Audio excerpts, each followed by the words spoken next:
Olá, pessoal, tudo bem? Bem-vindos a mais uma entrevista super especial aqui no canal. Hoje, sentada aqui do meu lado, está a Cíntia Meirelles, diretora da The Exodus Road Brasil e membro do Human Trafficking Expert Group da Interpol. Ao longo dos anos, Cíntia tem estabelecido parcerias estratégicas com a Polícia Federal, polícias civis e militares, Polícia Técnico-Científica e Ministério Público do Trabalho, promovendo capacitações, ações conjuntas para o enfrentamento do tráfico humano no Brasil. Antes da sua atuação no The Exodus Road, ela também trabalhou com a interiorização de refugiados e desenvolveu projetos voltados à proteção de populações vulneráveis. A Cíntia, como foi citada diversas vezes aqui no canal, é a agente por trás do resgate dos brasileiros Lucas Viana e Felipe Ferreira, que foram traficados para Mianmar em outubro e novembro, respectivamente, de 2024. E graças às operações da The Exodus Road, em colaboração com outras entidades, os rapazes foram liberados do cativeiro em fevereiro deste ano e já estão hoje de volta no Brasil. Boa tarde, Cíntia. É um prazer a sua participação aqui no canal. Eu queria começar realmente te dando os parabéns e obrigada pelo trabalho excepcional, difícil, muito mais do que se sabe, ingrato muitas vezes, o que eu diga. Realmente parabéns.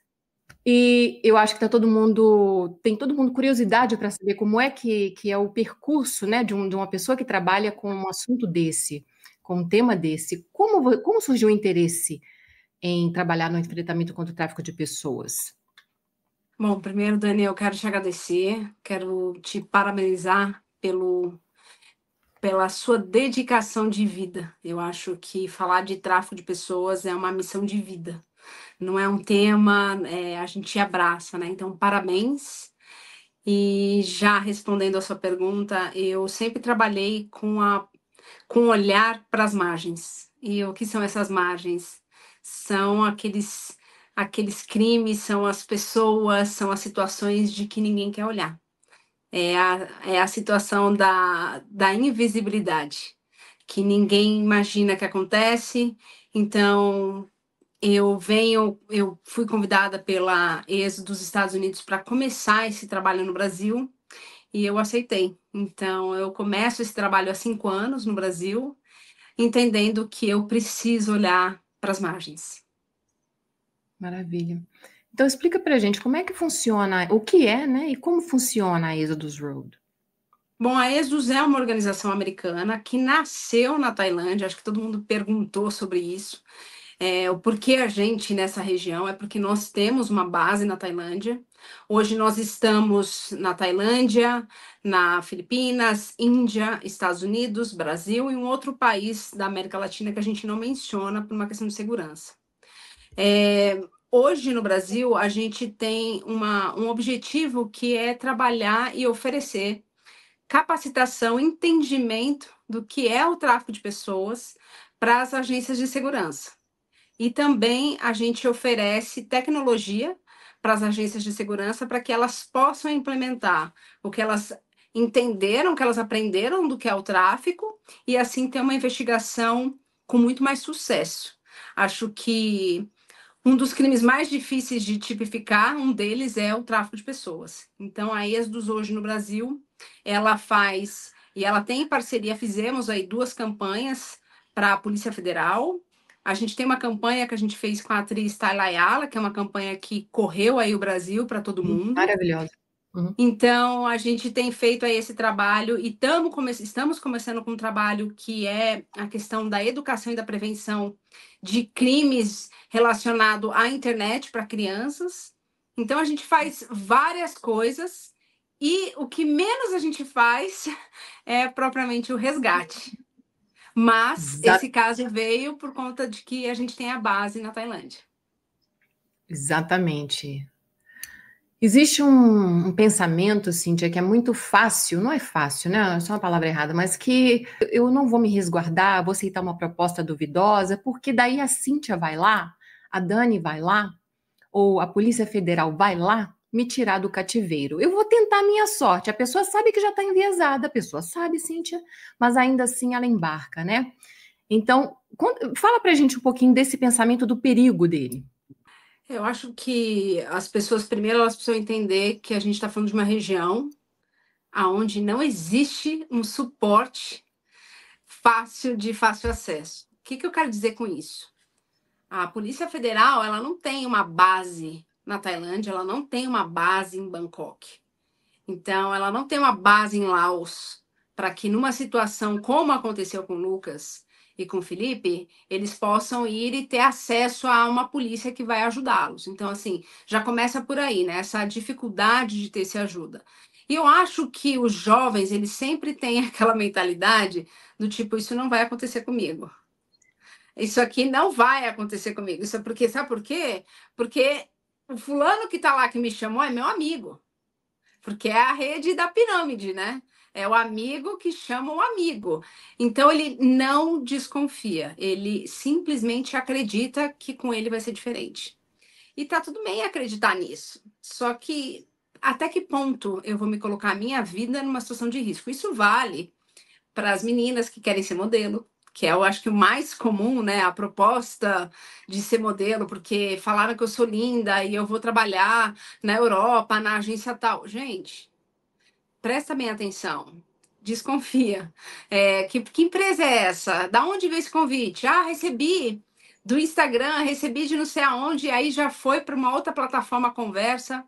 Então, assim, são vários sinais que eles escolhem ignorar porque eles acreditam que vai ser diferente.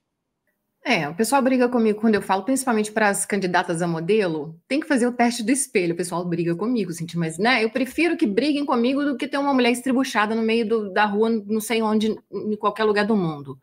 Puxa, pessoal, isso é uma profissão séria, não é, Cintia? Isso é uma menina bonitinha é uma coisa, uma mulher, né, que tem as proporções e o padrão para modelo é outra, é uma profissão séria, é uma CLT, como qualquer outra. Sim. É porque você é a menina mais bonita da sua rua e teve um convite no Instagram, você de repente tem que avaliar se você está sendo realista, né, com a situação, né? Para você ser engenheiro, você tem que estudar matemática, física, para você ser modelo, você tem que ter certas medidas, né? Sim. Comprimento do braço, com a perna, tem que ter a proporção do rosto, né, minhas amigas? Vamos começar com a definição. Prestem atenção, pessoal. A Cintia vai explicar para a gente o que é o tráfico de pessoas, né? O que é isso? Teve uma proposta estranha, uma conversa estranha no Instagram, aí agora você vai entender, você estava sendo aliciada, de repente. Então, o que é o tráfico, Cintia? Eu quero dizer já, para desmistificar e para todo mundo entender, que o tráfico, em primeiro lugar, é o terceiro maior crime do mundo. Ele perde para tráfico de drogas e tráfico de arma. Já por aí, a gente está falando do tamanho da seriedade do problema. E só existem dois crimes que o ser humano se torna o objeto do crime: o tráfico de pessoas e o sequestro. O resto, a gente está acostumado a falar do objeto do crime como sendo a droga, sendo a arma, e a gente não imagina que a pessoa é o objeto do crime. O tráfico, ele começa como? Eu vou falar uma linguagem bem simples: aliciamento, alojamento, transporte. Como acontece isso? Convite de internet, convite para trabalhar no exterior. Como? Com engano, com violência muitas vezes, porque pode existir violência emocional, pode existir violência física, fraude. Ah, falou que ia ganhar 2.000, chegou lá, não ganha nada. Fraude. Com qual a intenção? Para explorar. Para quê? Tirar órgão, trabalho escravo, exploração sexual, casamento forçado.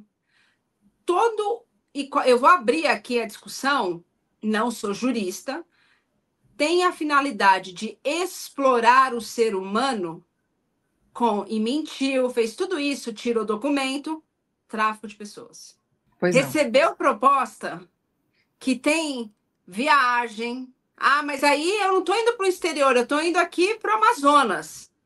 Ah, eu estou indo para o bairro tal, mas eu vou morar na casa de fulano, fulano já tirou meu documento, não me deixa sair à noite, eu tenho que fazer tudo isso, trabalho não sei quanto tempo, não posso falar com a minha família. Tráfico de pessoas. Então, as pessoas precisam entender que o tráfico de pessoas, ele está do nosso lado. É uma questão de que, se a gente entende o que ele é, a gente começa a ver por toda a parte.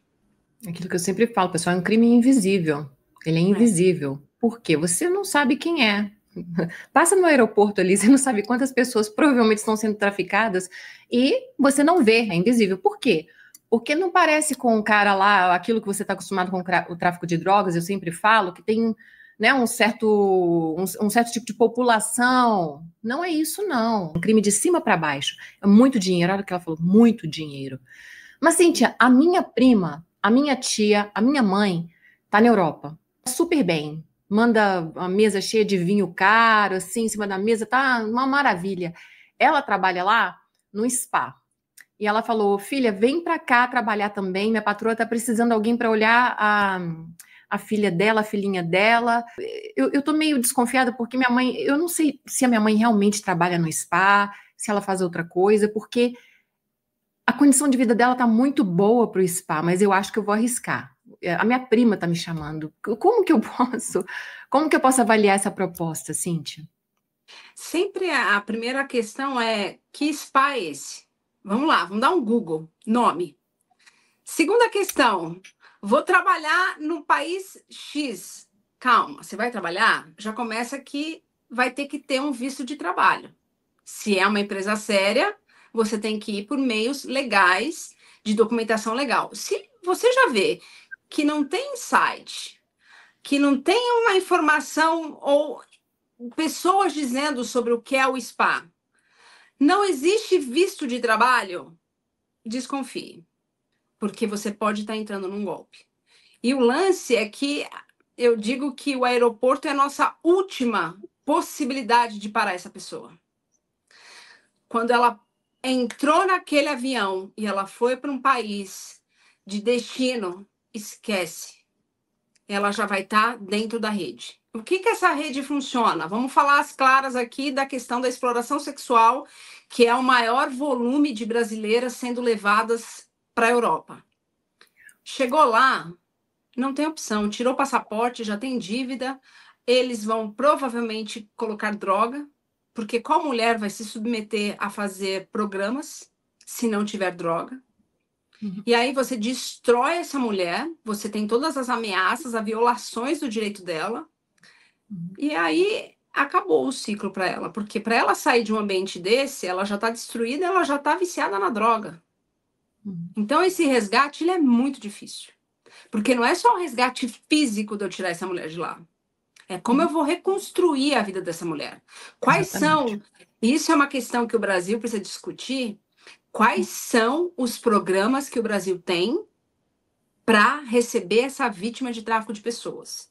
Talvez o Lucas e o Felipe, eles possam responder. Quais são os programas que estão sendo lhe apresentados para eles entrarem e voltarem a ter a vida no Brasil? É suporte psicológico? É seguro-desemprego? É qualificação profissional? Cíntia, talvez não possam responder, né? Porque existe muita culpabilidade da vítima, culpabilização da vítima pela sociedade civil e também pela sociedade pública, pelo governo, pelas entidades públicas. Eles foram porque queriam, eles foram com as próprias pernas, que saiam com elas. São vítimas até certo ponto. Não temos nenhuma responsabilidade pelas escolhas pessoais que vocês fizeram. É isso que eu ouço do lado de cá. Infelizmente, eu falei, como é que a gente vai reintroduzir essas vítimas? Porque tem uma possibilidade de revitimização dessas pessoas para o resto da vida. Vira alface esses dois e vão cair de novo. Você sabe muito bem as estatísticas. São reincidentes, eles vão continuar naquele ciclo, perpetuando aquele ciclo horrível de tráfico ser traficado, traficar. Eles vão mudar de rota ali. Porque não tem ali uma coisa mais conjunta por trás. O que você pode me falar sobre isso? Qual que é a sua luta sobre isso aí? Bom, a minha luta, e para quem, como organização, a gente tem trabalhado muito com as agências de segurança, o primeiro entendimento que a gente tem é que eu preciso sensibilizar os agentes de segurança. Como eu faço isso? Eu coloco a vítima como o centro. A vítima, ela não é ela não é responsável pelo crime, ela não pode, em hipótese alguma, sofrer a pena de ser culpada. E eu tenho visto, infelizmente, muitos comentários de pessoas falando sobre o Felipe e o Lucas terem cometido os golpes. E o meu desafio para essa pessoa que diz um absurdo desse é se colocar no lugar do outro. Você está num país onde você não tem comunicação, onde você é torturado. E para quem não acredita na tortura, a tortura ela é pior do que a gente imagina ou pensa. Porque ela não é só uma tortura. Eu tenho casos de pessoas que têm o corpo extremamente, totalmente queimado. Eu tenho pessoas que a gente não conseguiu resgatar, que tiraram a própria vida, que não aguentaram. Eu tenho pessoas que foram assassinadas. Sim. Então, assim, essa questão de culpar a vítima é cruel demais. E essa revitimização, ela é um problema. Então, a gente luta para que não exista a revitimização dessa vítima. E a gente até, inclusive, muda o termo. Por exemplo, a gente diz hoje que o Felipe e o Lucas, eles são sobreviventes do tráfico de pessoas. Eles passaram sobre isso. Então, agora é um exercício da sociedade entender isso. Entender o que é a vítima, entender que o processo ele zera e ela tem que sim ser reintroduzida para a sociedade, para que ela não volte para onde ela estava. Que a gente vê muito no caso da exploração sexual. É muito difícil tirar a pessoa da exploração sexual. Nossa. E, Cintia, existe um grupo vulnerável, um perfil das vítimas que você poderia falar? Existe. Bom, falando do perfil do que a gente vê no Sudeste Asiático, dos crimes que estão sendo levados para lá, os brasileiros que estão recebendo essa proposta para irem trabalhar em Laos, Camboja, Mianmar, Tailândia, jovens. São jovens. E aí o pessoal fala, mas não tem informação. Não, são jovens que falam mais do que um idioma, que já viajaram, mas o perfil são jovens que arriscam, que são sonhadores, que querem o quê? Um salário decente. Quem hoje no Brasil ganha o equivalente a 10 mil reais? Um jovem que acabou de sair da sua faculdade ou da sua formação, não tem esse salário. Então, assim, quando vem uma proposta para ir morar fora, com tudo pago, quem que não vai querer? E é sempre o lance do sonho. É o sonho do jovem. É o sonho de ir, é o sonho de conquistar, é o sonho de ter uma vida melhor. Às vezes a gente pensa que é só uma relação socioeconômica de vulnerabilidade, mas não é não. Porque às vezes a gente se esquece que a vulnerabilidade ela é emocional também. Então a gente tem que desmistificar isso e entender como o crime acontece. E a gente precisa falar sobre o tema, a gente precisa falar como ele acontece, e a gente precisa alertar. Eu acho, vou fazer aqui um paralelo do que está todo mundo falando, né, da série do Netflix sobre a adolescência. Sim. Ou seja, a gente abre uma aba, né, da internet que ninguém estava abrindo. Como assim? O que está acontecendo? Que comunicação é essa? Que universo é esse? É a mesma coisa com esses jovens que estão sendo aliciados. Como assim está funcionando dessa forma? Como assim ele saiu e recebeu uma proposta de um grupo de WhatsApp no Telegram e foi embora? Esse é o ponto. É um grupo seleto, eu diria, viu? Já tivemos pessoas que passaram pelo canal. Um caso que me chamou muita atenção, que exemplifica o que a Cíntia está falando, é a comissária de bordo gaúcha, na época com 30 anos, 30, alguma coisa, conheceu um peruano, se apaixonou, era um negócio meio trabalho, barra romance, barra não sei o quê. E ele a convenceu em levá-la para o Peru, lá para o alto mesmo, muita neve e frio, no pé de uma montanha, para cuidar dos assuntos dele, da fazenda dele. Essa moça me largou tudo para trás. 3 filhos, o trabalho, a carreira, pediu conta lá da companhia aérea que todos conhecem, foi embora com uma malinha na mão. Uma malinha na mão. Nós estamos falando de uma mulher esclarecida, bom salário, elas ganham bem, as comissárias de bordo. E ela ganhava muito bem. Porque ela tinha bastante tempo na empresa, já tinha bônus, não tem por que fazer isso. Olha aqui, a vulnerabilidade emocional, cabecinha da filha, que pode ser minha, que pode ser da Cintia, pode ser de qualquer uma. Você não está no momento bom na vida. Despenca essa moça lá para Peru, não sei das quantas. E chegando lá, obviamente, nós temos um passaporte retido. Ela trabalha na fazenda dele, de dar os porcos aos cavalos, plantar milho. Ela fazia, ela cavava. Cíntia, ela era a boia fria dele e ele era o dono dela. Então, essa moça, imagina, elas são tão bonitas, né? As comissárias aqui, saiu daquela coisa urbanizada, é uma impressão bem urbana. Ela foi parar numa roça. Ele traficou não só a mãe, mas o filho de 16 anos. Traz seu menino para cá. E ela cometeu aquilo que aconteceu com ela com o filho pela segunda vez. Leva o menino para lá. O menino também trabalhou lá por anos, até que o menino falou: tem alguma coisa errada aqui. Mãe, vamos embora comigo? Vamos, mãe, por favor. Mãe, foi? Não foi, não, Cíntia, não foi. Ela foi salva por uma civil que já sabia do esquema, que ele é conhecido ali na região. Ela falou: menina, faz o seguinte, toma isso aqui e corre. E jogando aquela ideia, a tia da venda, que ela é que escoava essas meninas para o tal do Alejandro. Quando ele não queria as meninas mais, que ele já não queria a brasileira mais depois de 5 anos, acredito que ela ficou lá, ele começou a realmente dar uns perdidos nela, onde ela conseguiu começar a ir para a vila, para o mercado. No mercado já tem a tia, aquele agente escoador. Ela vai tirando as meninas para o Alejandro. Eu não acho que ela faz parte do esquema dele, mas é aquela que manda de volta para casa quando ele não as quer mais. Então, falei, mas o que você acha disso, Cintia? Igual você está falando, tem o Felipe, falante de línguas, Lucas, nós temos a nossa comissária de bordo aqui, é diverso. Eu costumo dar um exemplo, Dani, eu dei até... Porque as pessoas sempre me falam assim, como assim caiu nesse golpe? Né? Então, porque são pessoas esclarecidas, são pessoas que já viajaram, são pessoas que têm informação, que têm acesso à comunicação, que têm a possibilidade de dar um Google e perguntar para o Google palavras-chave, né? Eu dou o seguinte exemplo. Eu gosto de um modelo de carro que é um Mini Cooper. E eu estava trocando meu carro, e eu fui falar pro meu marido que ia trocar o carro e tal, e a gente estava conversando, e eu falei assim, eu quero um Mini Cooper. Meu marido falou assim para mim, puxa, mas o Mini Cooper não é um carro de fácil manutenção, ele tem um custo alto, ele tem uma desvalorização crescente, de repente não seja o ideal para um investimento. Você acha que eu ouvi meu marido?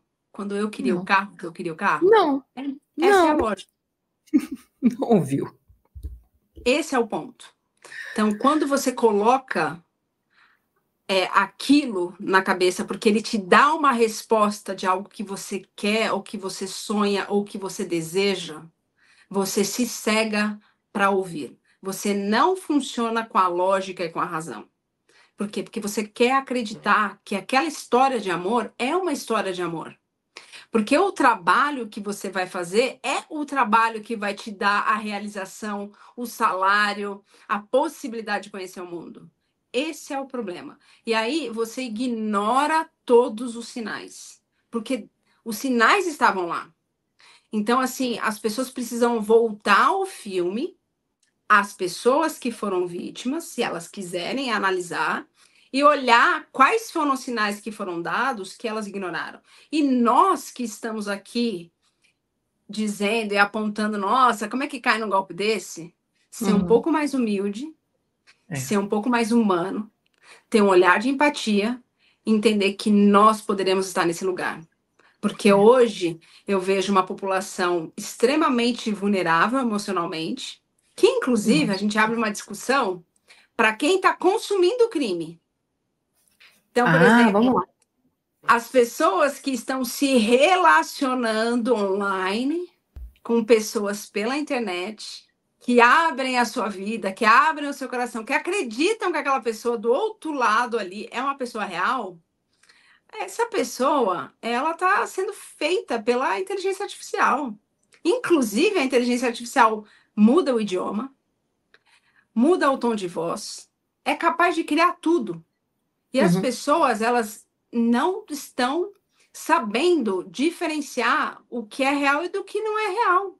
Porque elas querem acreditar naquela relação amorosa, naquela relação afetiva. Então, por exemplo, hoje a gente tem dados que as pessoas que estão sendo vítimas dos golpes, que o Sudeste Asiático está produzindo são pessoas com alta escolaridade, com rendimentos. Sua faixa de idade vai além dos seus 40, 50 anos. Quem são essas pessoas? Muitas delas que estão emocionalmente vulneráveis. Querem o quê? Serem amados. Querem encontrar alguém para conversar. E aí é fácil pegar essa pessoa. Porque ela já demonstrou ali o interesse. Então, assim, acabou. Entrou no golpe. E ela vai ser a que vai entrar na plataforma de cripto, que vai investir, que vai mandar o dinheiro e vai fazer parte desse círculo de crimes. Então, hoje a sociedade, ela é passiva e ativa no crime. Outro exemplo, uma sociedade como a nossa brasileira, que está hoje viciada e dependente dos jogos de plataforma online, que não questiona quais são as plataformas legais das ilegais e que consomem esses jogos. Vamos lá, vamos dar nome. Vulgo Jogos do Tigrinho. Vira e mexe é um cara que ganhou 100 mil. Ontem mesmo estávamos na imprensa o caso da pessoa que ganhou 160 mil e não consegue retirar o dinheiro da plataforma. Sabe quando ela vai retirar esse dinheiro da plataforma? Nunca. Ou seja, quem está jogando nos jogos online, nas bets, você está se perguntando se essa bet é legal ou se ela é ilegal? Você está investindo em cripto, você está se perguntando se esse cripto é uma exchange legal ou é ilegal? Ah, você que está consumindo pornografia, vamos lá, OnlyFans. Você que está consumindo pornografia, você está se perguntando se aquela mulher, de fato, ela está ali livre? Porque, assim, nós alimentamos a rede. Então, se um dia a gente questionou a roupa que a gente vestia, por que a gente parou de questionar o que a gente está consumindo? Então, assim, essa rede, ela precisa ser questionada. E isso começa como? Eu me perguntando. Essa mulher que eu estou consumindo a pornografia, ela está livre? Porque ou o jogo de cassino online, será que ela está livre também? Né? É isso aí. É isso aí. Então, assim, é uma discussão que toda a sociedade tem que participar. Porque ela está fazendo parte do crime. Ela só não tem consciência, mas está. Quando você compra, tudo bem, né? Situação financeira, ninguém é rico, ninguém. Aquele 1% lá, nós não fazemos parte, né, Cíntia? Então tá difícil para todo mundo. Mas sabe aquela blusinha de R$5? R$10? R$20 que você tá usando aí, fala, não, R$20, né? Não, Cíntia, de onde que veio? De sweatshop. Veio da onde? Você acha que quem fez aquilo para um custo tá tão baixo? Quem? Isso aí. Traficado. É isso aí. Você está consumindo, amiga, entendeu? Então não se faça de rogada. Você também é parte do problema, antes de ficar apontando para os meninos ou para as convidadas que eu trago aqui, que são vítimas de tráfico de pessoas. Principalmente quando tem a parte romântica, o envolvimento. Mas por quê? Porque o quê? O lugar mais fácil de atingir é o coração de qualquer um. É o coração. É o mais vulnerável. E toda vez também senti isso aí, já é um estudo social, que aí tem que trazer uma psicóloga para o canal e tal, mas ela já vem de um ciclo de abuso, aquelas que continuam caindo. Infelizmente, elas têm um histórico todo trabalhado com violência emocional, violência física mesmo, e elas vão continuar caindo, infelizmente. Eu fiz um resgate com uma agente da ONU, doutora Aline Pedra. Umas coisas que pulam no colo da gente, você sabe, né? E a gente fica na prevenção, capacitação, aqui e ali, eu trabalho na internet. Tá. Aí essa moça entrou em contato, aí a Aline falou, vamos fazer isso, vamos tirar essa menina de lá? Ela é africana, e ela viu que o esquema era muito maior do que ela pensava. Ela veio com a proposta de casamento, casaram-se no civil aqui na Turquia, na região do Mar Negro. Ela morava lá numa cidadezinha pequenininha, e é interessante, né? Eles vão colocar essas meninas naquela esparrela deste tamanzinho, porque polícia local, na hora que a gente vai conversar, né, Cíntia, o cara fez assim pra mim, ela é casada, olha aqui o documento, olha que eu vou te pegar também, a gente sai escamuçada de lá, você tem que ver como é que é, né? Aí tem que fazer do jeito ninja, tem que roubar a menina de dentro de casa, olha, você tem que burlar as leis. Vamos falar mais uma vez, para quem acha que é fácil resgatar, como ela falou lá no começo, é isso aqui de porcentagem? Fala pra gente, porque eles confiam, eles vão trabalhar nessa confiança. O resgate acontece, é só conversar. O resgate é muito difícil. Primeiro porque a vítima, na maioria das vezes, ela não se vê no papel de vítima. Já começa por aí, né? Por aí. A gente tem o recorte, eu vou fazer o recorte das profissionais do sexo, eu vou separá-las, tá? Porque existem as profissionais do sexo que trabalham com isso, e aí eu faço um recorte. Se você é uma profissional do sexo, você ganha por isso. Você está num país que esse trabalho é legalizado e o seu salário é direto seu, não tem intermediário, ok. Tem intermediário, tem o vulgo cafetão, cafetina, tráfico de pessoas. Então, assim, entender que a pessoa é vítima numa situação dessa, ela não entende.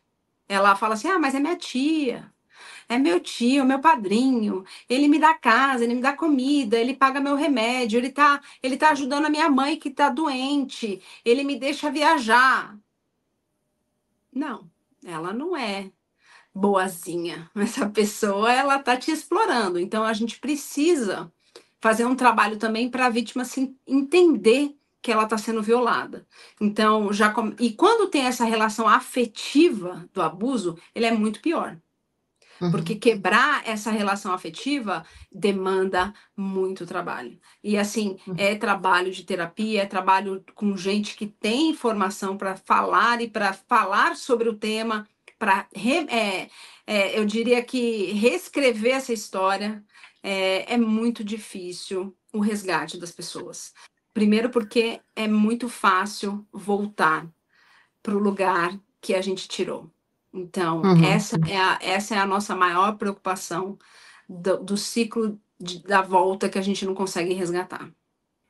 Gente, por isso que é tão importante a prevenção, trabalhar na prevenção, prevenção, prevenção. Aquela personagem que eu faço, a tia da agonia, aquilo é prevenção ao tráfico, né? Que eu tenho uma personagem, Cíntia, chamada tia da agonia. Aí eu uso o meu alter ego para xingar todo mundo, por exemplo. E dá super certo. A filha me manda, então, isso é a prevenção. Ela me manda: Dani, estou conhecendo não sei o que, não sei o que. Aquilo tá claro. Fala: minha filha, vamos destrinchar seu e-mail aqui. Olha aqui. Então eu faço esse trabalho, essa consultoria com ela. Ela leva uma cheia, entendeu? Vamos ter cuidado, gente. Olha só. Eu faço aquela irmã mais velha, mãezona. E depois elas agradecem: Dani, era uma furada mesmo. E dá super certo. É um quadro que dá certo. É o tia da agonia. Mas não existe esse tipo de trabalho na larga escala da mídia, nas grandes emissoras, né? Porque a capacitação não deve ser somente de funcionários que você e a sua organização faz, né? Funcionários de segurança pública, saúde, educação, mas também da sociedade civil. Isso é uma falha enorme e não é que não sabem o que é. Existem os entraves, né, Cíntia? Nem sei o que eu falo. Tenho, eu acho que falando sobre essa falta, né, eu acho que o caso do Felipe e do Lucas, ele jogou luz nesse tema, como nunca antes na mídia. Eu não me recordo, e você pode me corrigir, mas eu não me recordo da gente ter tido todas as mídias falando sobre um caso de tráfico de pessoas, como foi o caso do Felipe e do Lucas. Então, só por aí e de ver a imprensa nos pedindo informação sobre o que é o crime, você já mede o tamanho que é o problema de não estarmos falando sobre isso. Então, a pergunta é: estamos falando nas escolas para os nossos jovens, para as nossas crianças, sobre a prevenção ao tráfico de pessoas? Estamos tendo campanhas que as pessoas vejam em todos os lugares, e aí eu vou falar: rodoviária, estação de metrô, aeroporto, escolas, hospitais, porque as pessoas passam por hospitais. Se a gente não tem, e se você nunca ouviu falar, se pergunte. Uma outra pergunta é: você sabe qual é o telefone que você ligaria para fazer a denúncia? Se você não sabe qual é esse telefone, é porque nós estamos falhando com campanhas. Então, um outro paralelo que eu faço é dizer, por exemplo, sobre a questão da violência doméstica. A gente hoje vê um grande número de mulheres e de falas e de lugares de fala sobre o crime da violência doméstica. A pergunta é: o crime aumentou? Eu, particularmente, acho que o crime não aumentou, ele sempre existiu. A diferença é que nunca foi falado.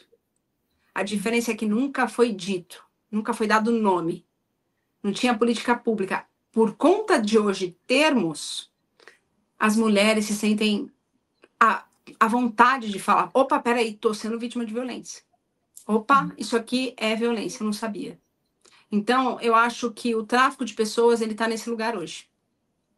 Então, eu preciso que as pessoas falem, as pessoas observem, e as pessoas que estão sendo vítimas desses golpes, e aí vai a tiazinha que se apaixonou pelo ator fulano de tal e que mandou dinheiro para conta tal, a amiga que até hoje conversa com alguém pela internet, mas nunca viu, mas sempre está ajudando a pagar as contas ou a investir, que essas pessoas busquem as autoridades e que elas denunciem.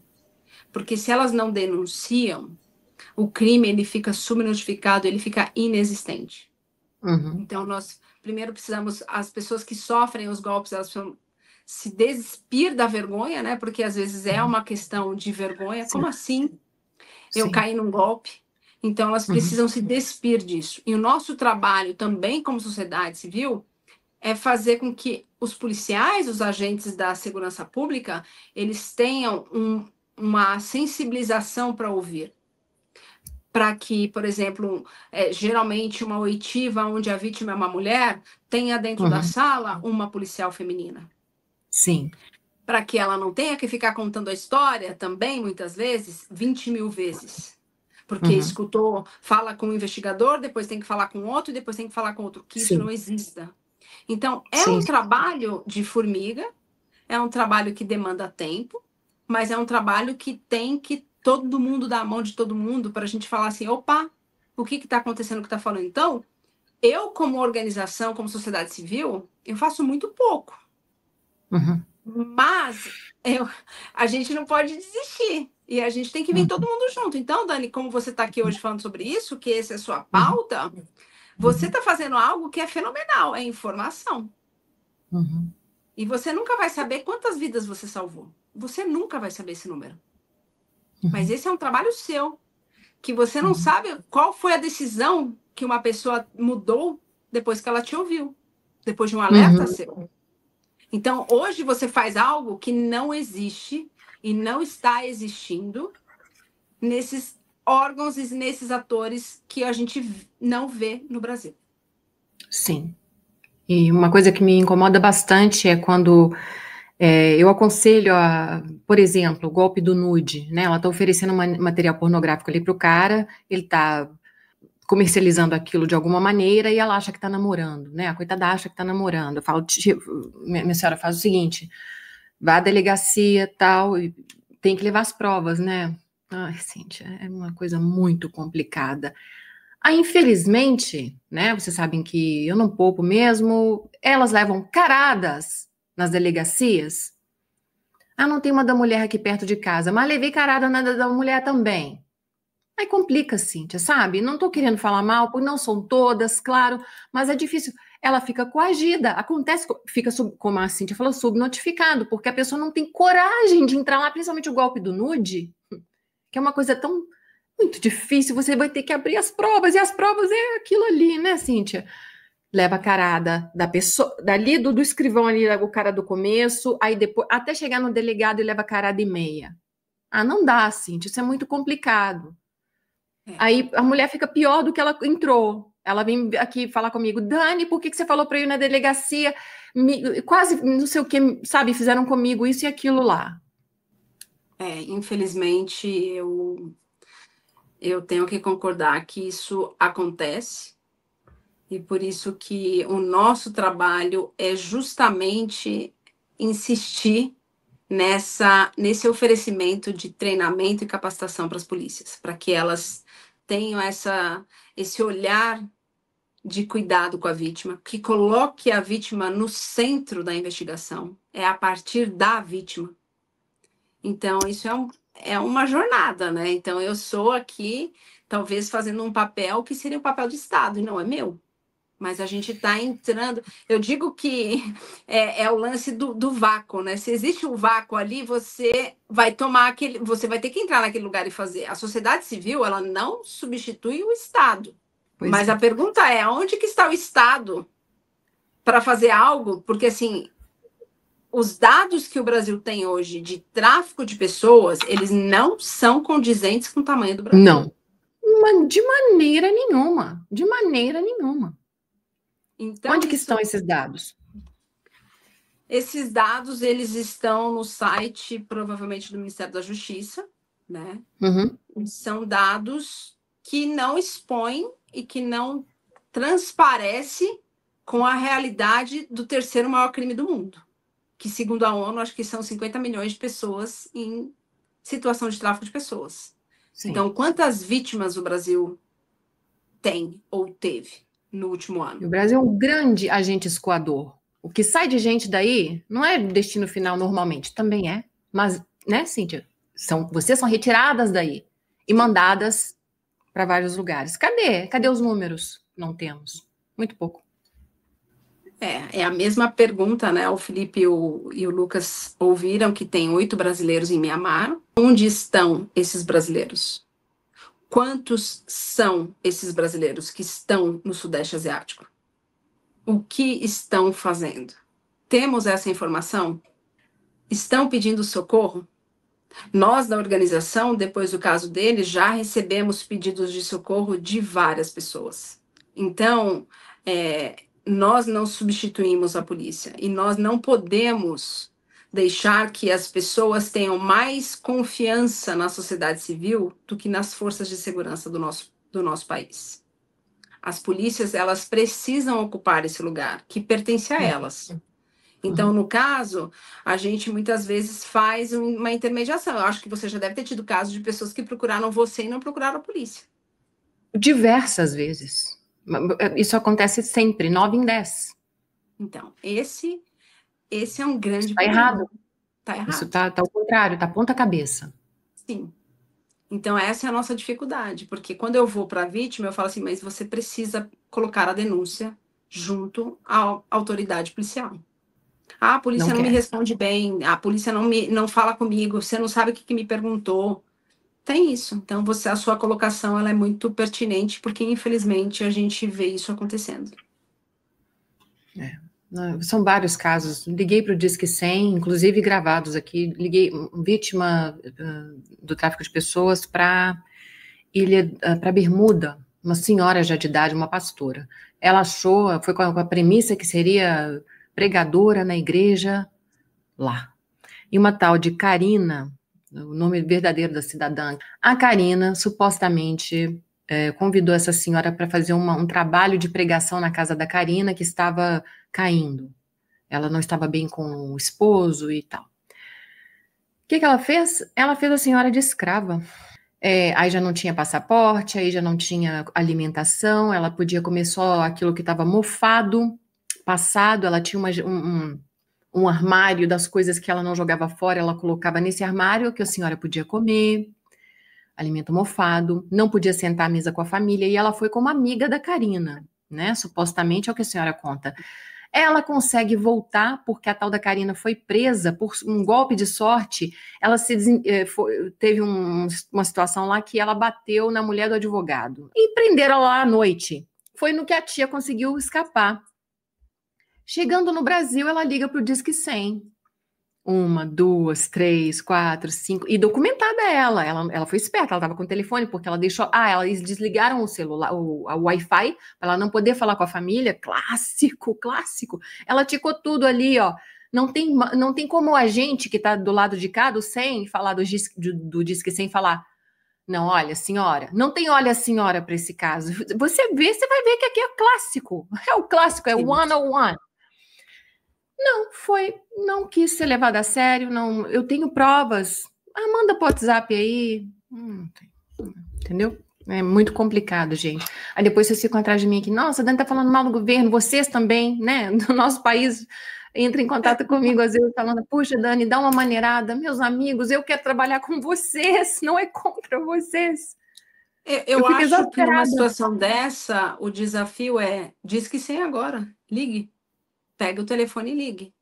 Aliás, a gente que é expatriado, né, que mora fora, ligue para sua embaixada agora. Nossa. Ligue no plantão consular agora. Nossa, gente, estou fazendo inimigo agora.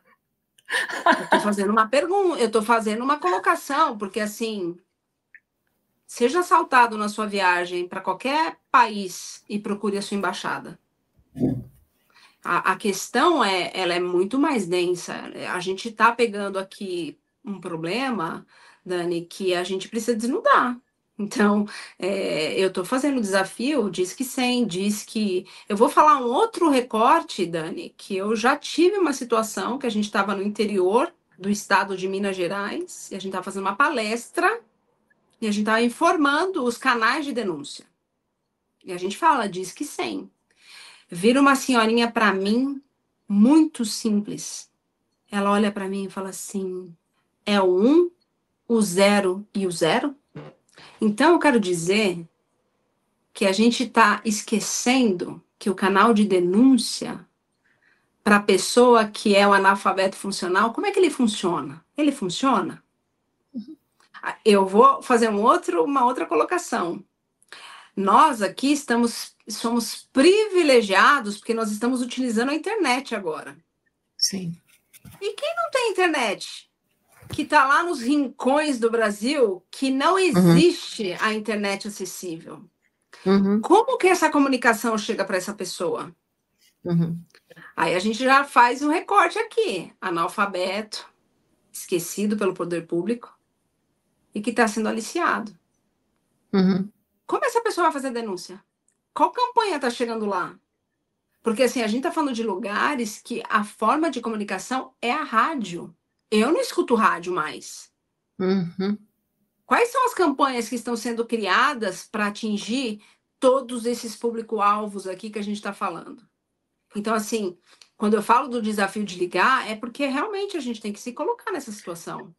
Mas nem nos grandes centros urbanos, Cíntia, realmente tem capacitação suficiente, tem um entendimento suficiente. Eu mesma comentei com você em off, eu vou colocar isso aqui.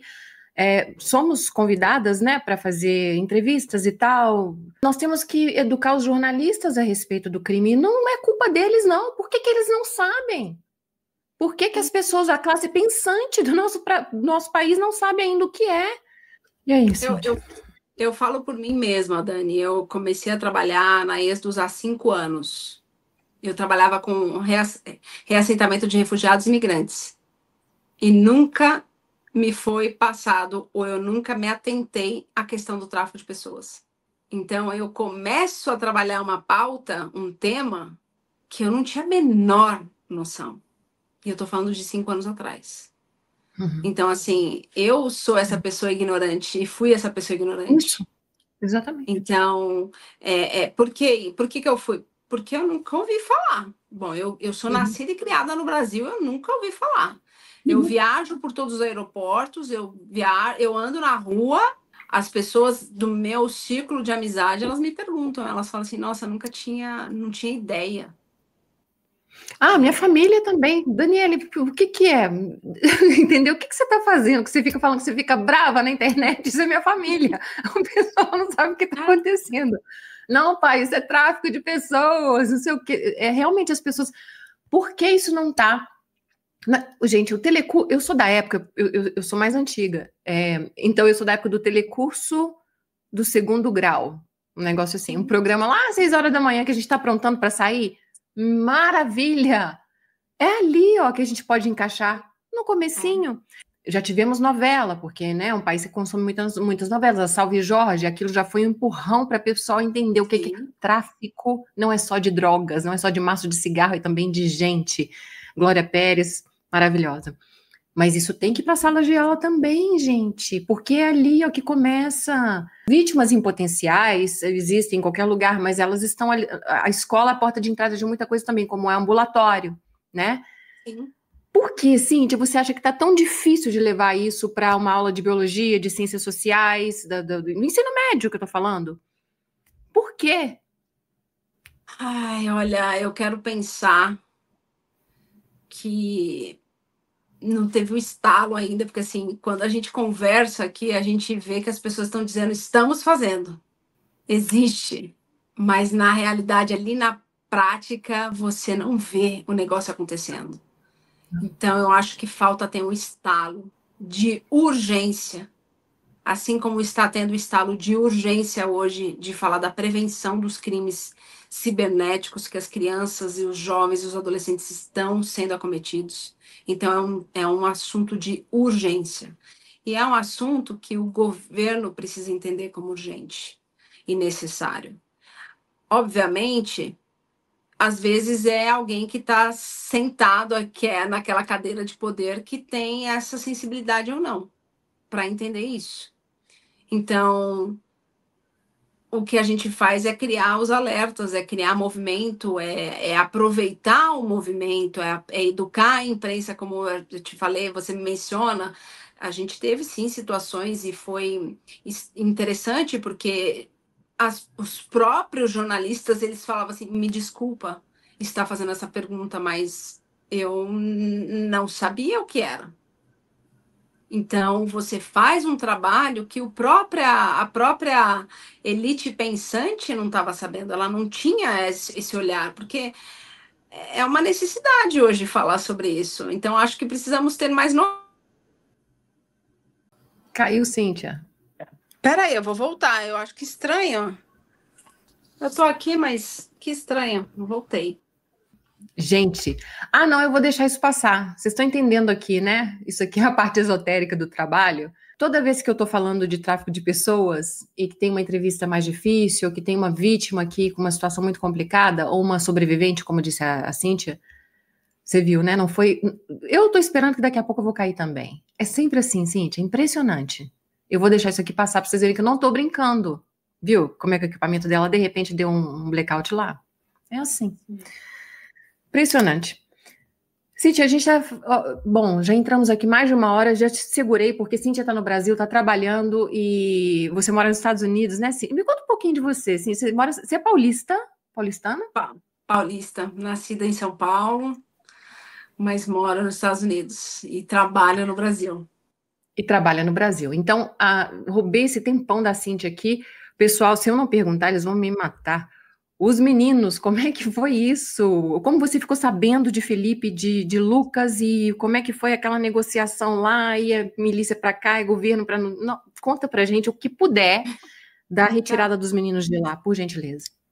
Bom, a gente sabe do caso, ele já estava na mídia, né? Inclusive, a gente geralmente nos casos a gente nunca aparece, a gente nunca expõe o rosto da vítima, né? Deixar claro isso. E eles já estavam naquela angústia de ter uma ação do governo. E eu entro na história para explicar para os pais, primeiro, o que os filhos estavam passando, e explicar um pouco do que é aquela realidade, e explicar o processo de repatriamento. E a gente entra na história por conta da gente ter uma base lá, e a gente começa a ajudar e a informar os pais, mas ao mesmo tempo a gente começa com uma pressão junto ao governo da Tailândia. Por que a Tailândia, né? Porque a Tailândia ela é fronteira com Mianmar e com Laos, né? Ela tem uma fronteira ali, é um rio que separa. E todas as vítimas, elas saem da Tailândia, elas pousam no aeroporto da Tailândia em Bangkok e dali elas são levadas. E esse fluxo migratório é um fluxo sabido pelo governo da Tailândia. Então, a gente se junta com a sociedade civil, a gente já estava e já tínhamos uma lista de 369 imigrantes de diferentes nacionalidades, precisamente 50 nacionalidades. E a gente tem uma audiência pública no parlamento da Tailândia e eu consigo incluir e levar para essa audiência pública o nome de Felipe e de Lucas, com seus passaportes e com as suas informações. O que era essa audiência pública? Eram representantes de várias nacionalidades. Então, estava lá o ministro do Japão, embaixador do Uzbequistão, Quênia, Etiópia, Angola, todo mundo fazendo uma pressão ao governo e dizendo assim: corte a energia de Mianmar, corte o envio de mantimentos e suplementos para Mianmar, corte a questão imigratória, não deixe entrar, não deixe sair, faça alguma coisa. Nisso a gente está dialogando e, graças a Deus, acontece um feito que nos ajuda muito, que foi quando o ator chinês ele foi levado para Mianmar com a mesmo modus operandi, ele caiu no golpe, que era para fazer uma audição em Bangkok e de lá ele foi raptado para Mianmar. Nisso, a China, que é muito populosa, começa a população a fazer uma pressão no governo chinês. Então, quando você tem o governo chinês que entra e começa a fazer essa pressão junto com a gente, que já estávamos gritando, e detalhe, continuamos gritando, porque o problema não terminou, a gente faz um acordo. E o que foi esse acordo? As Forças Armadas daquela região onde estavam Lucas e Felipe pertence a esse exército armado que a gente chama de DKBA, que é um exército democrático Karen, que cuida daquela região. Então, eles nos disseram, olha, nós vamos fazer as operações e vamos libertar esses 371 imigrantes. A primeira operação que eles fazem, eles liberam 31 pessoas da Indonésia, e não é o Lucas e o Felipe. A segunda operação que eles planejaram, ela não dá certo, e a gente não tinha o controle de quando eles iriam fazer e do local, porque a gente não está falando de um compound só, de um complexo. Nós estamos falando de vários complexos. Nisso, o tempo vai passando, Dani, a gente entra na história em dezembro, passa janeiro. Quando dá fevereiro, o Felipe fala, eu não aguento mais, nós vamos fugir. E nós vamos fugir com 80 pessoas. Nós desaconselhamos o Felipe e o Lucas, falamos, pelo amor de Deus, não façam isso, porque o risco é enorme. Se não der certo, o risco é enorme. De qualquer forma, quando ele diz a data, a gente vai com o nosso time, que tem um contato com a DKBA, e informamos para eles, olha, eles vão fazer uma fuga e vai ser nesse dia. A DKBA nos volta e fala assim, não faça nesse dia. Espere 2 dias, porque nós vamos ter um time próximo àquele local, e assim a gente poderá auxiliá-los. Isso é feito, é mudado o dia, é acordado que seria 2h30 da manhã do horário da China. A gente manda o nosso time da Tailândia na fronteira com o Exim. Então, a gente está falando do complexo onde eles estavam. E quando eles vão para lá, o nosso time fica das 2h30 até as 7 da manhã e ninguém aparece. Ninguém aparece. Então, a gente sabia que alguma coisa tinha dado errado. Então, passa-se o outro dia inteiro. E aí, quando é segunda-feira para a gente aqui no Brasil, eu recebo uma foto dizendo resgatamos. E é a foto emblemática dos dois que me pipoca no meu celular. E eu nunca vou esquecer desse dia, porque eu estava indo para Brasília na fila do embarque no aeroporto de Congonhas e eu começo a chorar, porque, tipo, como é que você recebe uma notícia de meses, né? Então, o meu coração era pensando como eu vou falar isso para a dona Cleide e para o seu Antônio, que os filhos deles estão resgatados.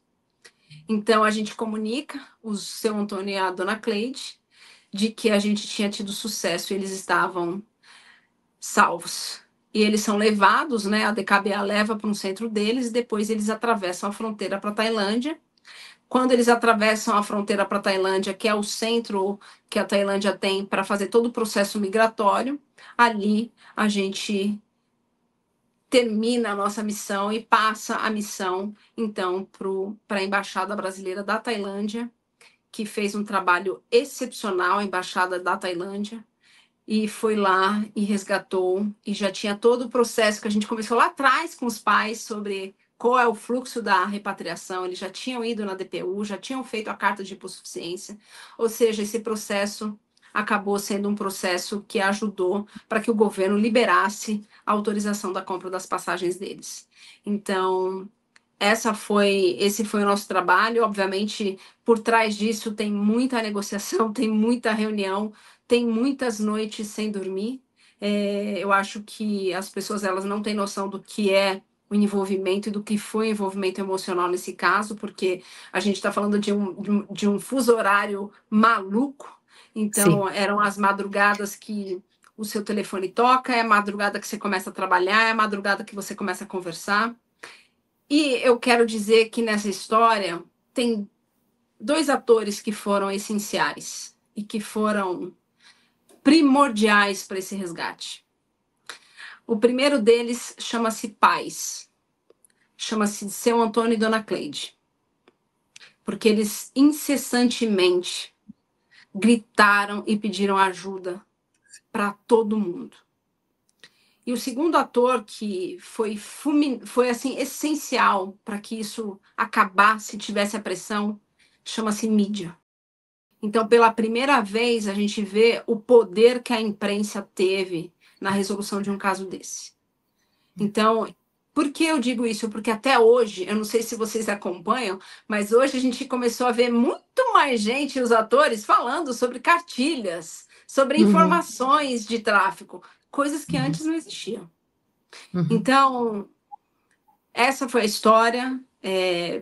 Eu posso dizer que o alívio que é você resgatar e você devolver um filho para um pai, para uma mãe, é inenarrável, é imensurável.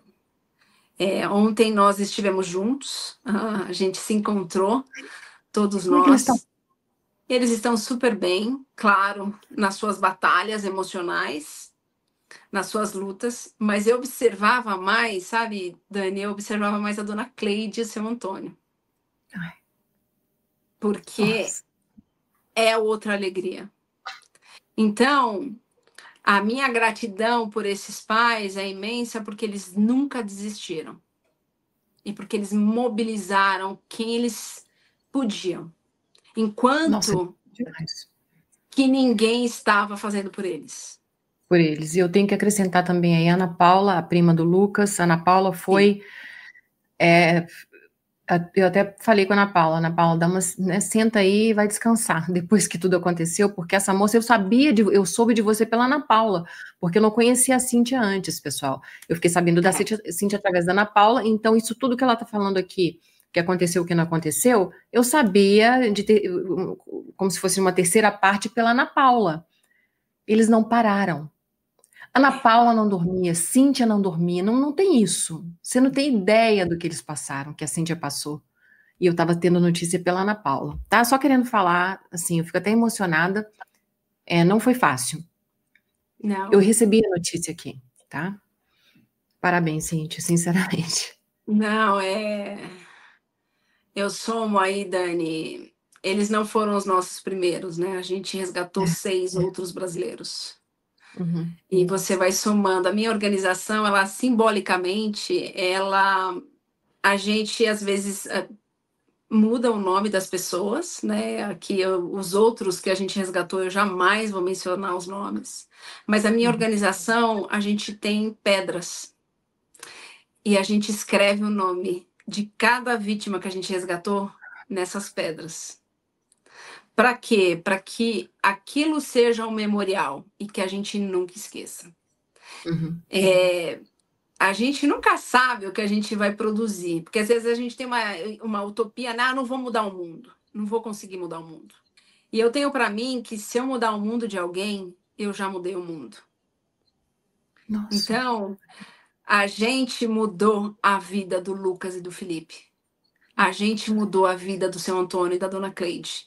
E a gente mudou a vida de muita gente da imprensa que acompanha esse caso. A gente Muito. mudou a vida da Ana Paula, da mãe dela, da irmã dela. E a gente não vai conseguir saber a dimensão disso. Mas são pessoas que hoje a gente vem junto e a gente segura as mãos um do outro e fala, vamos junto. Então, ver um Felipe falando, ver um Lucas falando sobre o que é o tema e falando assim, não, eu quero falar, eu quero ajudar, eu não quero que tenha mais gente indo. É isso, eu acho que eles mudaram a minha vida. Eles mudaram a minha vida. De todo o aspecto do que é a liberdade, do que é o amor de uma mãe que não desiste, de que luta. Eles mudaram porque, assim, no dia de Natal eu tinha que falar com eles, né? E aí, como é que você Nossa. dá Feliz Natal? E Não, ambos aqui, me Feliz disseram. Natal. Feliz Natal, eu tava gritando aqui com alguém que a gente não pode falar quem é, eu gritando no dia de Natal. Vocês não vão fazer nada, Cíntia. Tava eu desesperei. Que Natal, gente. Eu tava no meio do jeito que eu podia também. E Cíntia lá no chão. Vocês estão me entendendo? Que Natal, Cíntia. Então é isso, acho que Gente, não é a fácil, gente não. não pode esquecer. Depois dessa operação, a gente tem hoje, foram libertados mais de 7.000 imigrantes. Que hoje Depois os o países. quê? Sim, tivemos uma operação que foram libertados 7.000 imigrantes.